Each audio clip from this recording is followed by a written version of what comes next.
Hello, everyone. I'm Dr. Foojan Zeine, and welcome to the Inner Voice Show, part of the Evolving Mind series in the Togetherness media. This is a show about what matters most in our life, our minds, our thoughts, feelings, actions, relationships, and our fulfillment in this beautiful journey of life.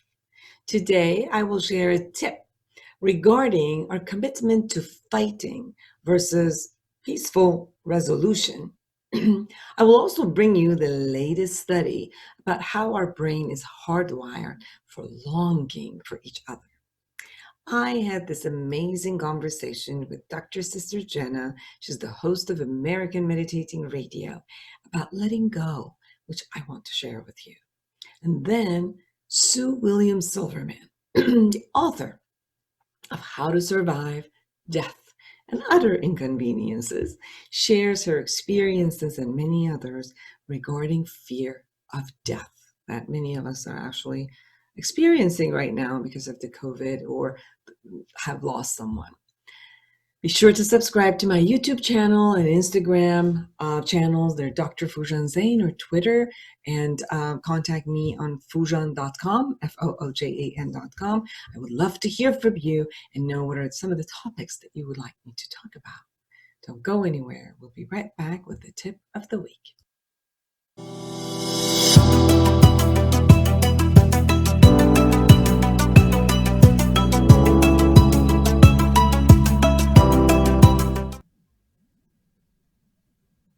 This is the tip of the week. Now, this week, I've been working with people regarding choosing commitment toward creating arguments and fights versus peace and love and collaboration. I've conducted sessions with individuals, couples, and families this week, and I've observed people at various stores consistently arguing and fighting. It appears that people's stress is high, and the need to blow off steam takes a stance or aggressively or defend themselves or defend their ideology has become more and more prevalent. There's a high cost to the commitment of initiating or continuing a fight. There's a high physical cost of holding on to too much stress in the body with a higher amount of cortisol in the body, heart problem, blood vessel problem, headaches, stomach aches, muscle tension, chest pain, and fatigue. Emotionally, there are high levels of anxiety, feelings of shame, hopelessness, which will lead to depression.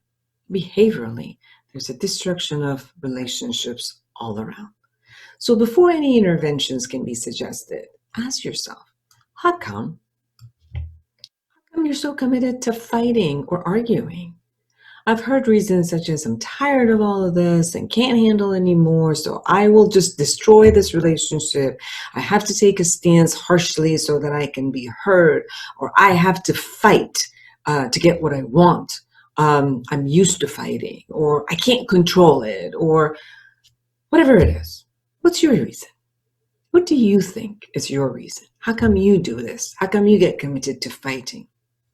If you were committed to feeling peace and love, regardless of how anybody behaved, how would you behave differently? If you could be committed to peace and love and cooperation and collaboration and had the ability to take a stance, protect yourself, and request for what you want, how would you behave? So choose to commit to creating a peaceful life, regardless of circumstances. Observe every time you feel angry about what the message of your anger is. Give yourself the right to have the feeling. Take away the right to act out in an angry way. Conform the message of your anger to a peaceful and assertive way of communicating your need, and bring yourself back to a state of peacefulness. These steps keep your body, emotions, and relationships healthy. We'll be right back with the latest research.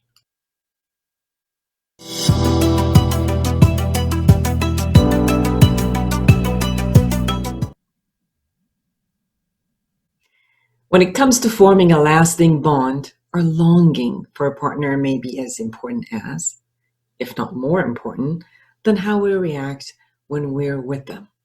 Suggests the surprising new brain imaging study published in the Proceedings of the National Academy of Sciences from the University of Colorado, Boulder. In order to maintain relationships over time, there has to be some motivation to be with that person when you are away from them.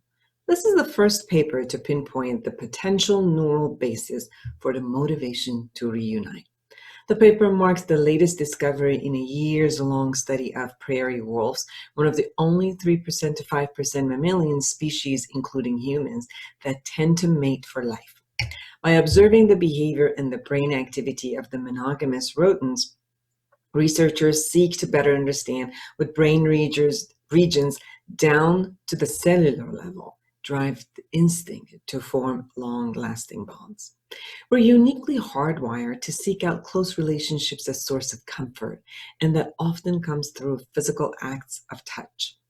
Previous brain imaging research in humans have shown altered brain activity in a region called nucleus accumbens, the same reward center that lights up during heroin or cocaine use or any type of addiction, when the research subjects held the hand of their romantic partner versus a stranger.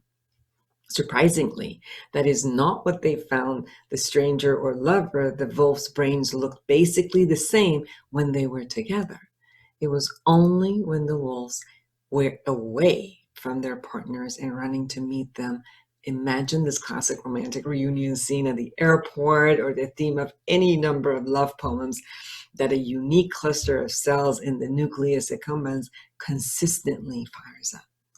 The longer the animals had been paired, the closer their bond became and the larger the glowing cluster of those cells, dubbed the partner approach ensemble on image screens. Notably, a completely different cluster of cells lit up when the wolf approached a stranger. This suggests that maybe the recruitment of these cells for this new purpose is important for forming and maintaining a bond. The researchers said that they suspect that brain chemicals like oxytocin, dopamine, and vasopressin, which have been shown in both animal and human studies to play a role in fostering trust and closeness, are involved in the process. But she doesn't know for sure what that cluster of cells does. The researcher doesn't know yet. It's also not clear whether the specific neuronal code associated with the desire to reunite inspires the same motion in people. More research is definitely underway. But what this study does confirm is that monogamous mammals, like humans, are uniquely hardwired to be with others. These negative feelings so many of us are experiencing right now, because of having to be isolated and not socialized, may result from this type of a mismatch. We have a neuronal signal telling us that being with loved ones will make us feel better, while practical restrictions means that this is going unmet. It is the emotional equivalent of not eating when we're hungry, except now instead of skipping a meal, we really are slowly starving ourselves. Don't go anywhere. We'll be right back with the interview with Sister Jenna.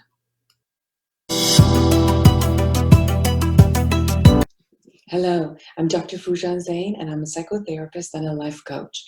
If you are experiencing anxiety, depression, loneliness, isolation, fear of what's going on with all that's going on in the globe with the coronavirus, what's going to happen to you if you've lost your job and you have a lot of anxiety and you don't know what's going to happen to you and your family, if your kids are at home and you're not used to it and you have no idea how to handle them, if you're working from home and all the structures have changed and you don't really know how to concentrate and restructure and motivate yourself, I'm here for you. Call me and let's have online therapy for anyone who's in California and online coaching for anyone who's in the world. Go to my website, foojan.com, Foojan.com, and let me be a support to you through online therapy and coaching. I'll be looking forward to hearing from you and being a support to you.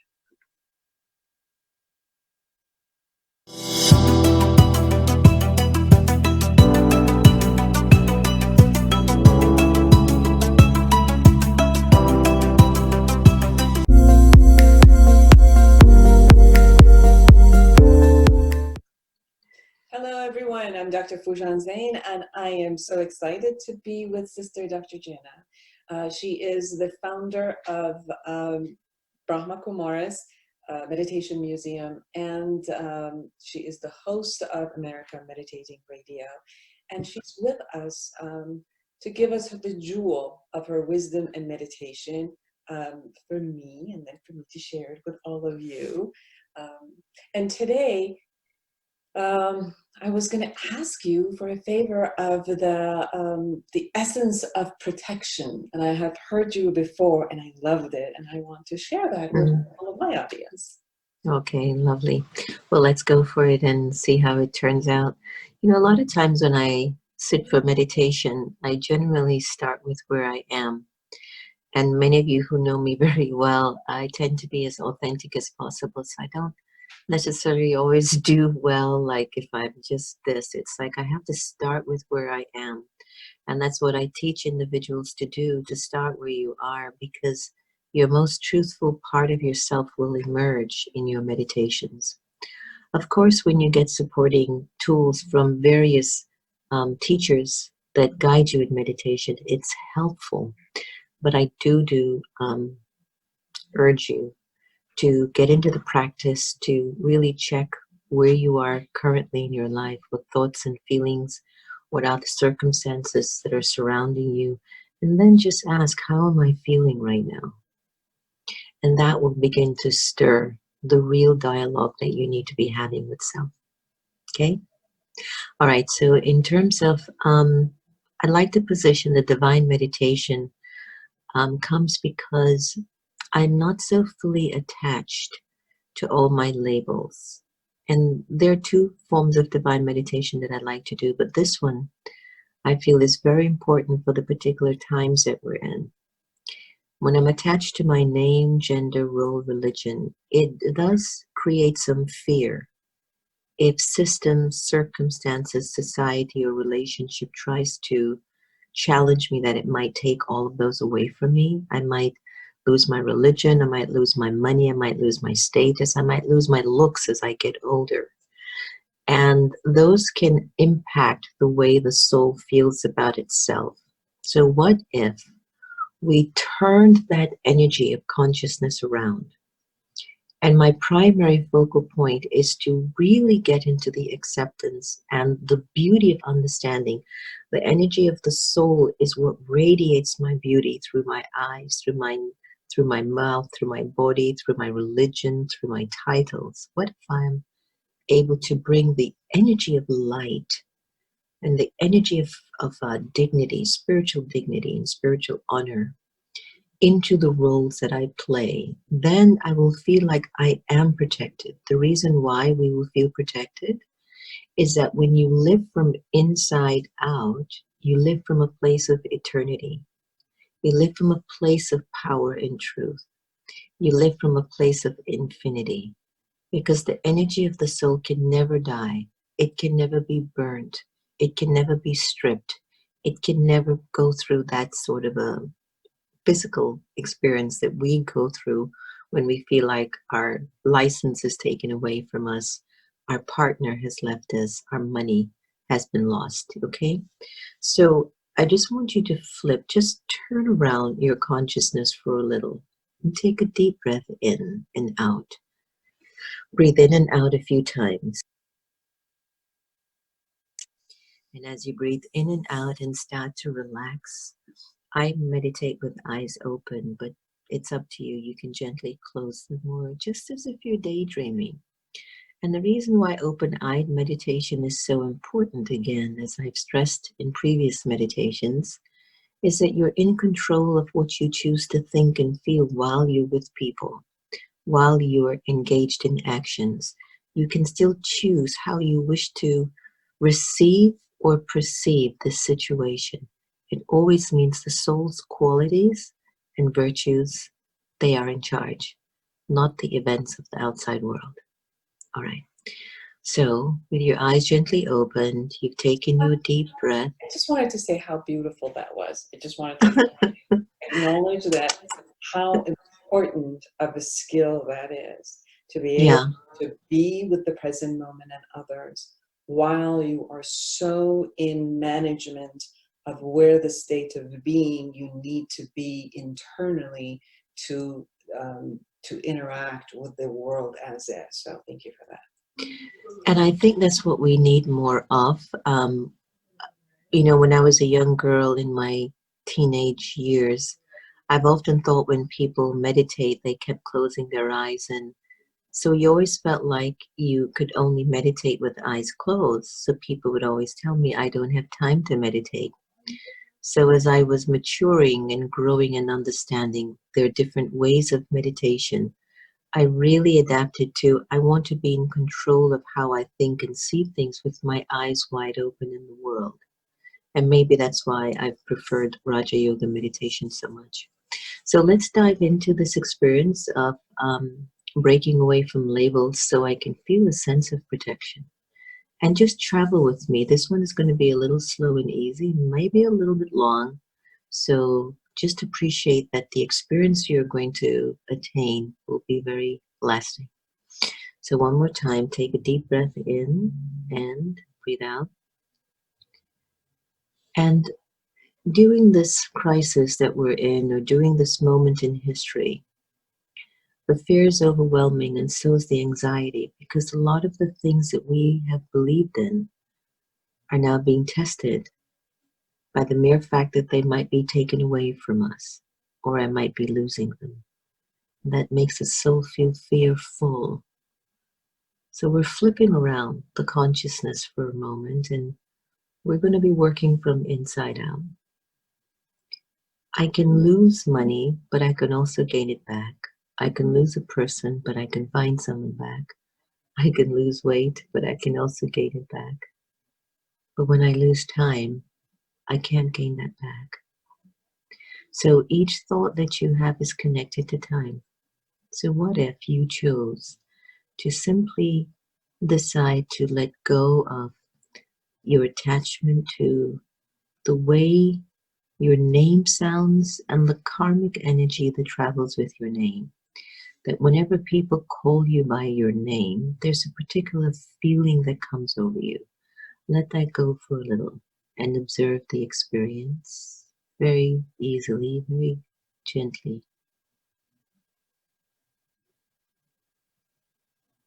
Breathe it in and exhale.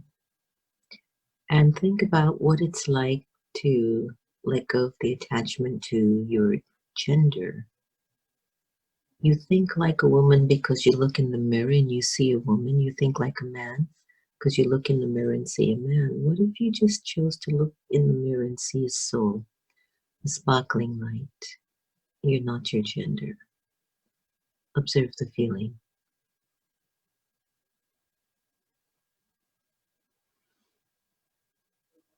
Let go of your attachment to your role that you play, your titles. If you're a doctor and somebody gives you a malpractice, it could be devastating. So just let go of your title. You're not your title, you're not your role. Observe how that feels. Breathe that in, let it out. Can you imagine you're no longer a mother, a father, a sister, a brother, the owner of a business, an American, Persian, European, black, white? Let go of all of that attachment. Let go of the nationality, let go of the race, let go of even your religion. And just for a little bit, if you have no name, gender, role, title, religion, race, as an attachment in the way you frame who you think you are, wouldn't you feel a deep sense of protection? Because nothing can harm you. You're in your mode of eternity, immortality. You're present. And in this awareness,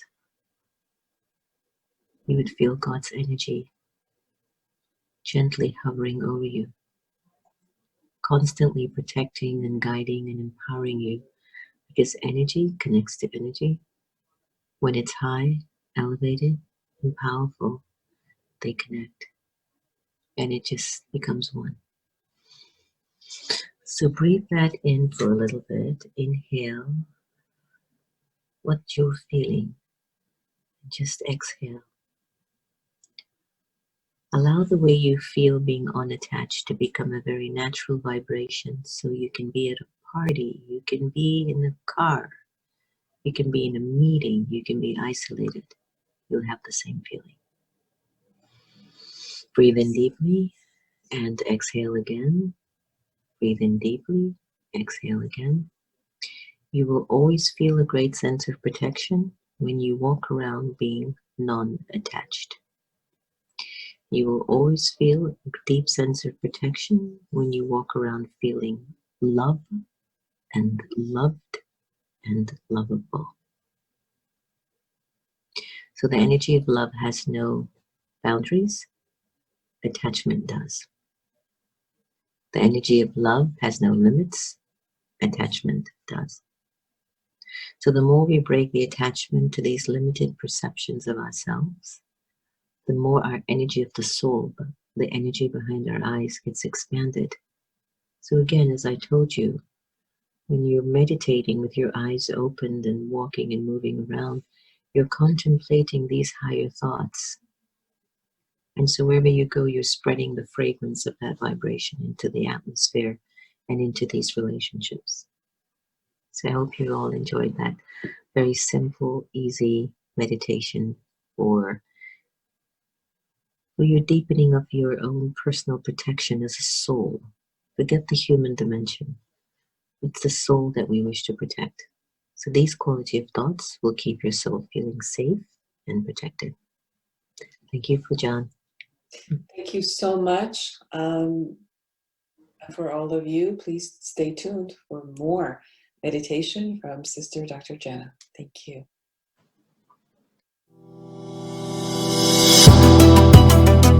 Hello, I'm Dr. Foojan Zeine. Do you feel stuck at home? Do you feel stuck in your life? Well, don't you wish that you could just take your hand across the nightstand and hit the life reset button? Well, I've got news for you.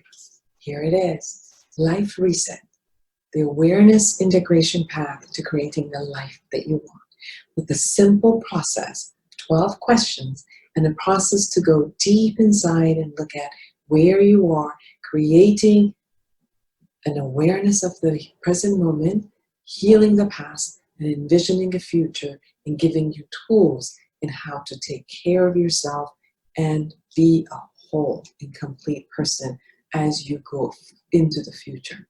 Here it is. Go to Amazon.com or Foojan.com and get your copy now. This is the time you can actually take care of yourself. You deserve it.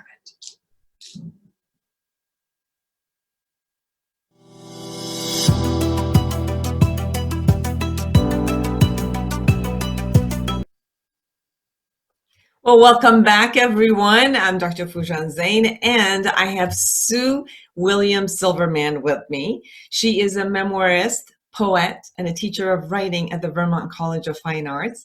She has published several books, including Because I Remember Terror, Father, I Remember You, Lovesick, One Woman's Journey Through Sexual Addiction, and that one, which was also made into a Lifetime television movie. The other one is the Pat Boone Fan Club, My Life as a White Anglo-Saxon, and then The Fearless Confessions, The Writer's Guide to Memoir. Today, we will be talking about her latest book, How to Survive Death and Other Inconveniences, such as that. So welcome to the show. Hi, thank you so much for having me on. It's really a joy to meet you. It's a joy to have you on. So as I was kind of looking at your book and going through it, I looked at so many different types of experiences that people have, which is facing death. So before we get to your book, what got you interested in death? Well, it's more, of course, my fear of death. And as a writer, we're very complex individuals. I mean, as people, we are. So when you're a writer, then the reason why I have so many creative nonfiction books is because I really sort of explore each segment of my life in different ways. Either growing up in an incestuous family, recovering from sex addiction, things like that. But I had not ever addressed my fear of death, which really has plagued me, believe it or not, since like I was a little kid, like in third grade. And when something is obsessing me or haunting me, such as say a fear of death, then the only way I know how to really understand it is by writing about it. So basically, I write to understand my life, and this was a big gap in that I'd had this fear like forever, and I really didn't understand um, how broad it was in terms of not just fear of physical death, but other sort of forms of death, spiritual, emotional deaths, things like divorce, illness, things like that. So I had to write it in order to understand it. Mhm. I know that working with death itself, meaning that when people are facing death, whether they got into an accident and for the first time they actually experienced facing death, Right. or they had some sort of an illness which stated that it was a chronic illness and they were facing death. And even looking at COVID, which is interesting as it's showing up for many people are losing family members, and literally people are afraid of death because the death toll of of people who are infected with it was so high, especially in my age range and moving up, and all of our friends and our parents are, and so the vivid fear of death, even from a virus, is like right in front of us, in front of our nose every day. Yeah, And exactly. you could see the amount of anxiety that shows up in the concept of death. And it's interesting because some people apparently, or we say so after we go to the extreme level of the fear, then we're like, I'm just going to get numb to it. I don't care. I don't care about death. I'm not afraid of it. And then, although we have all of these theories about I'm not afraid of death, and then suddenly you see how much the anxiety, the innate anxiety that shows up even biologically for our survival, shows up the minute that we think that that death is in front of us. What was your learning after going through writing the book, and after you wrote the book? How are you different in your experience with fear of death?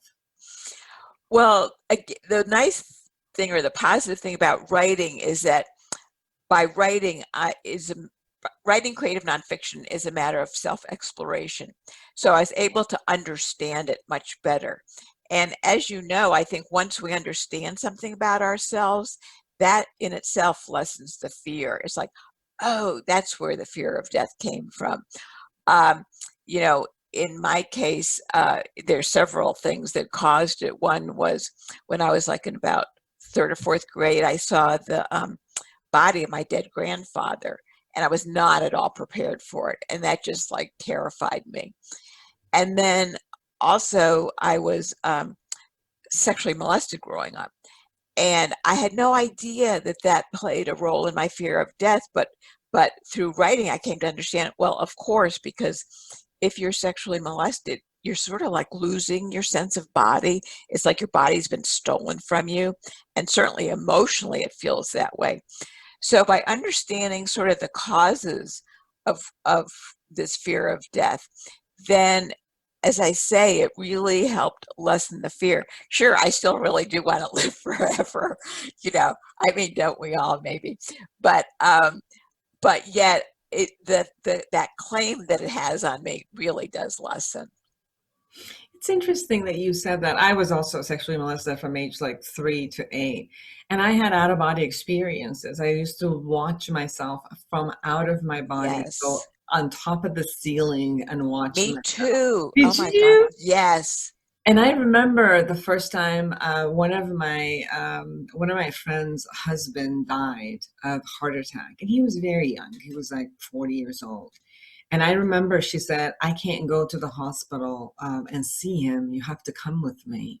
And I had never seen a dead body before. Yeah. So we both walked, to the hospital, and we went there. And for the first time, I actually was very close to a person's body who was dead. It was, yeah. And I kept looking at the body, and it just seemed like this is just like almost like a piece of furniture now. There's nothing in it.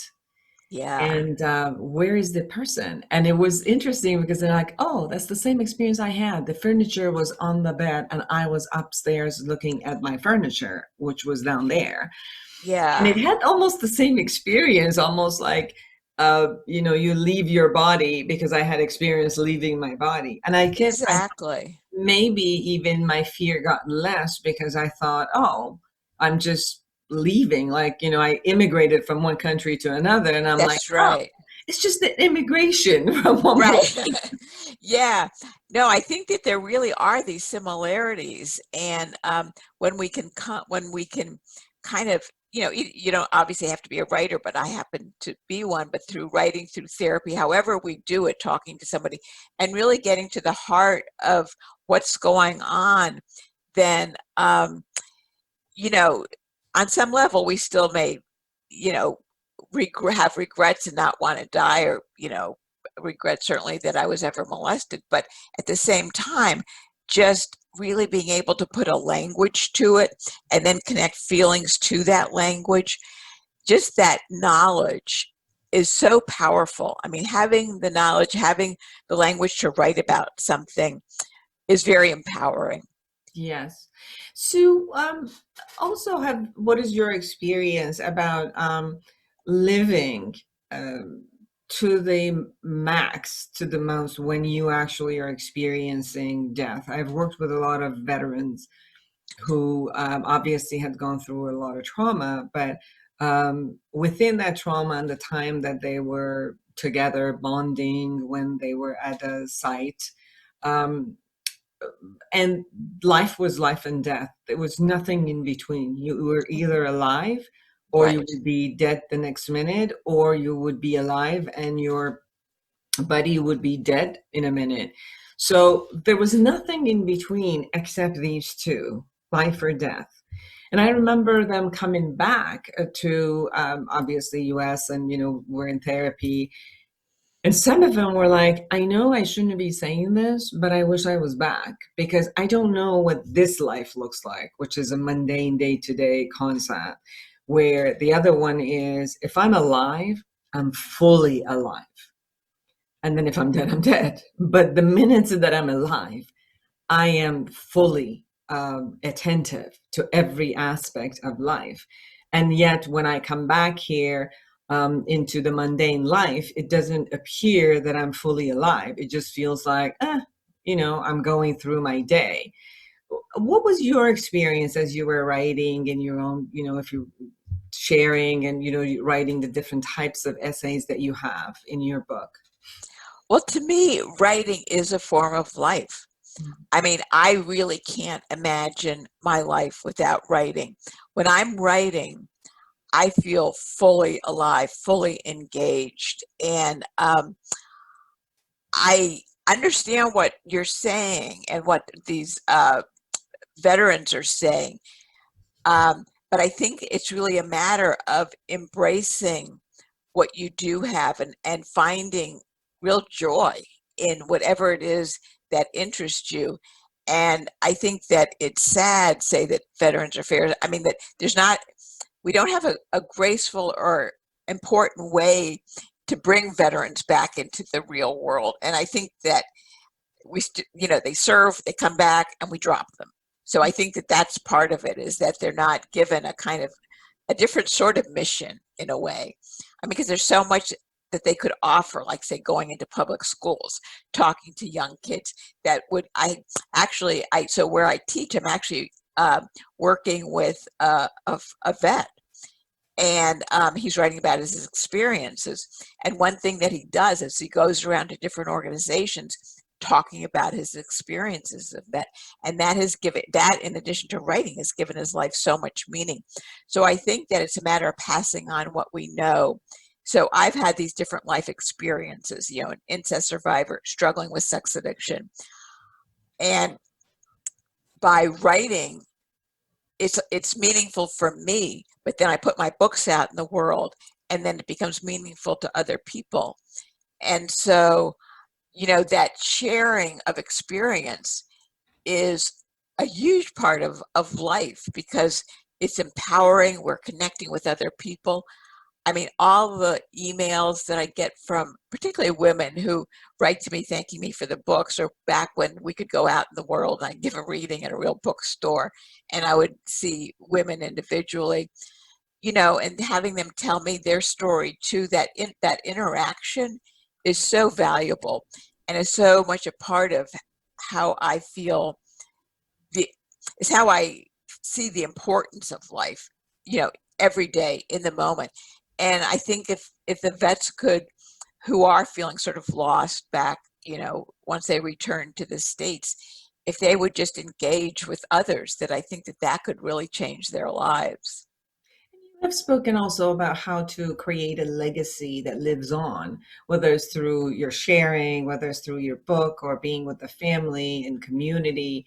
And how do you see that type of a creation of legacy that people can do when they face death? And I really sense that a lot of people also, I mean, your forte, that's who you are as a writer, but a lot of people who are not writers, I found them really wanting to write their memoir, to write their story, share their story, actually as they're getting older. And some of them, when they are diagnosed with some type of a chronic illness, immediately that essence of I want to share what's going on with me to the world shows up.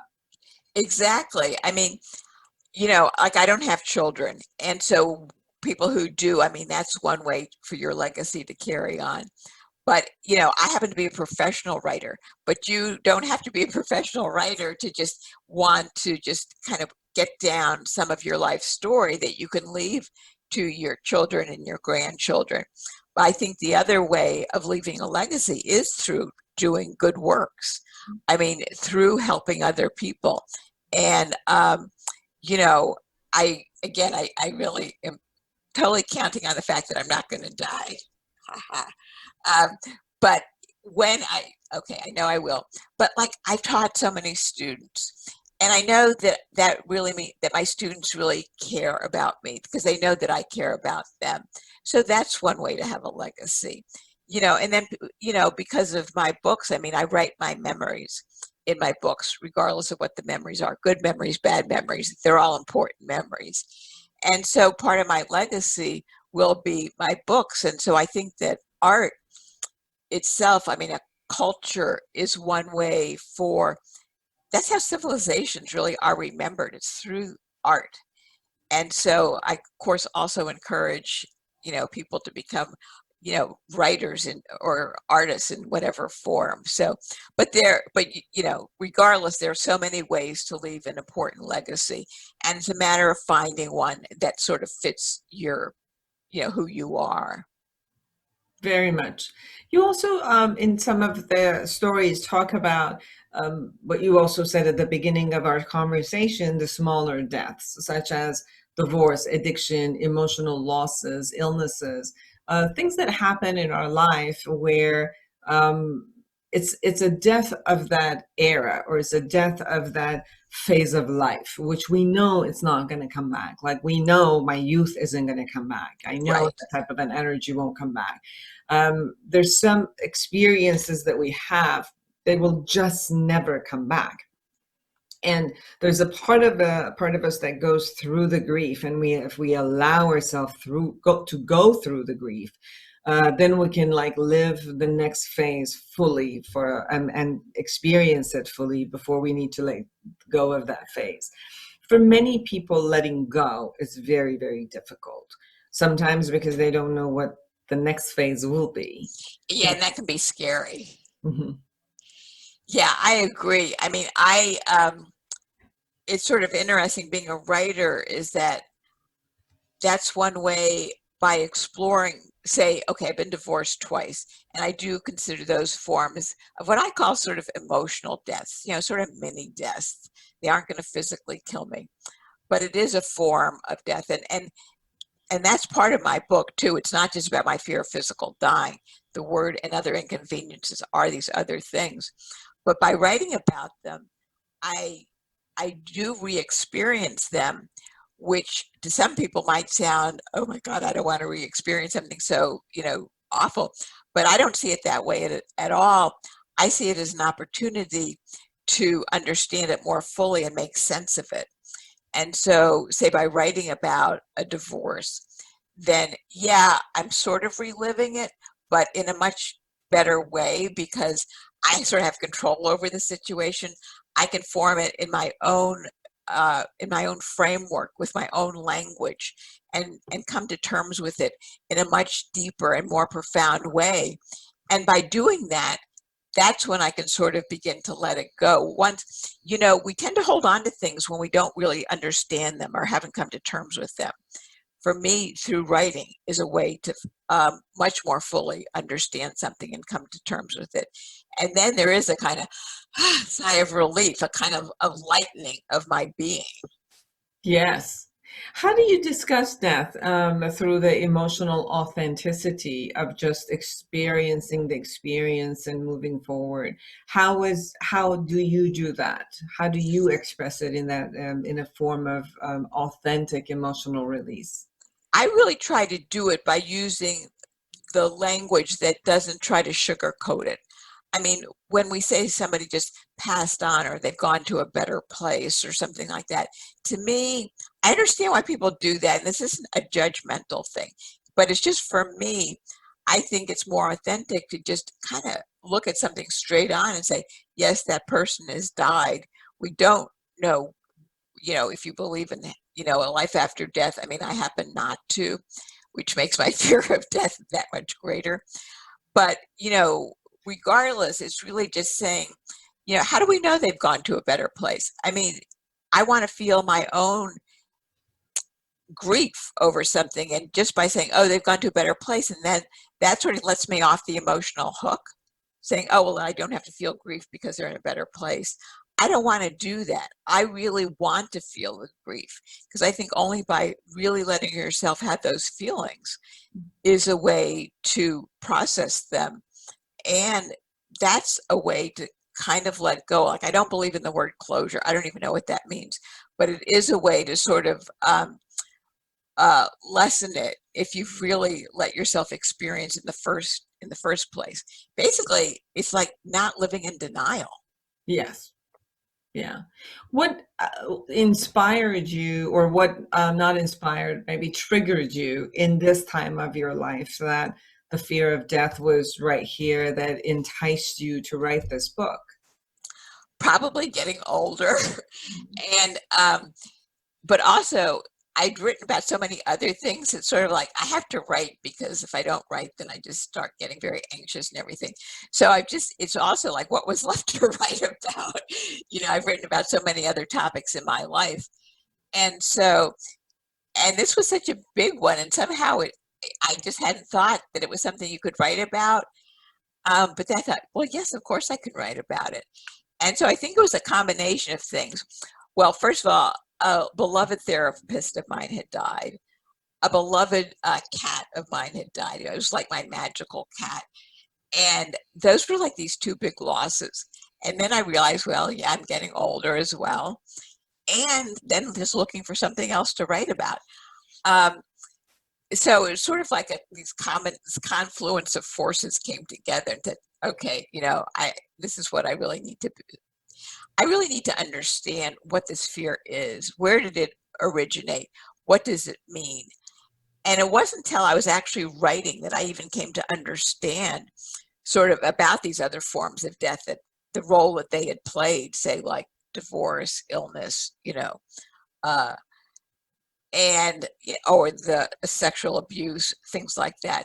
So it's through the writing process that I even understood how massive death is in sort of the big scheme of things. And it's not just I'm alive or I'm dead, but how do you navigate through these other events that have happened to you that are these sort of, as I say, sort of mini deaths or spiritual or emotional deaths. So, it's through the writing process that I come to understand things in a much deeper way. And how do you see your writing, books, art, different types of art, whether it's music or visual arts, support or release or support the grief process or the anxiety process that shows up with fear of death? Yeah, I mean, it's when I am writing, I feel, regardless if I'm writing about something really scary or something even maybe not as scary, I just feel much more centered. I feel more grounded. I feel much more in touch with who I am. Um, it's I feel almost calm in a way. Even if I'm writing something that's really scary, there's a calmness to it because I'm really fully engaging in it in a way that makes sense to me. It's not how society perceives death or anybody else. It's really it's feeling at one with myself, Mm-hmm. which is very calming and really, I mean, when I'm not writing, I don't feel as good. I Mm-hmm. mean, it really, it keeps me alive. It's you go into a zone, which is you Yeah, experience yourself alive, and if you're not in it, then you go into the either the mundane or the fear of death shows up. Because if you're not alive, then the other side of it would be death. Anything yeah. we haven't touched upon that you could share with us within 1 minute that you really, really have the desire to say, and we haven't covered? Well, I think that the important thing here is that while the book is How to Survive Death and Other Inconveniences, it's also about how to survive life Yeah. and at its core. And that's what, in the middle of this pandemic and all of these tragic things going on, I think it's also important to um, learn how to survive our lives, which means embracing them, you know, feel, connecting with loved ones, connecting with anything in the universe that you love to do that you can now do safely. So it's really finding out in a sort of very deeply spiritual way how to survive your life and the importance of that because when all is said and done at the end you want to know that you've lived this fully realized life because Yes. otherwise that's so tragic if you reach the end and think, oh, I didn't do this or I didn't do that. Do those things now, get on it because feel fully alive while we can. Yes, the experience of life becomes more meaningful when we have the option of looking at it ending. Yeah. Obviously, most of us take it for granted, these type of things that are mundane, and we call it mundane, and we call it, what's going on. But the minute that is being taken away from us, we usually go back and really have a value. And sometimes facing death gives us a lot more value for every minute that we're alive. Sue Yes. Williams Silverman, How to Survive Death and Other Inconveniences. Thank you for coming to the show and tell everyone where they can find your book. Yes. So this is a copy of my book, and it's available on Amazon, through any online bookstores. You can order it through your local independent bookstore, and you can go to my website, which is SueWilliamSilverman.com, and there are links to the book as well. Beautiful. Thank you so much. And Thank you. for all of you who are out there, create an amazing life for yourself and everyone around you. And until next week, bye bye.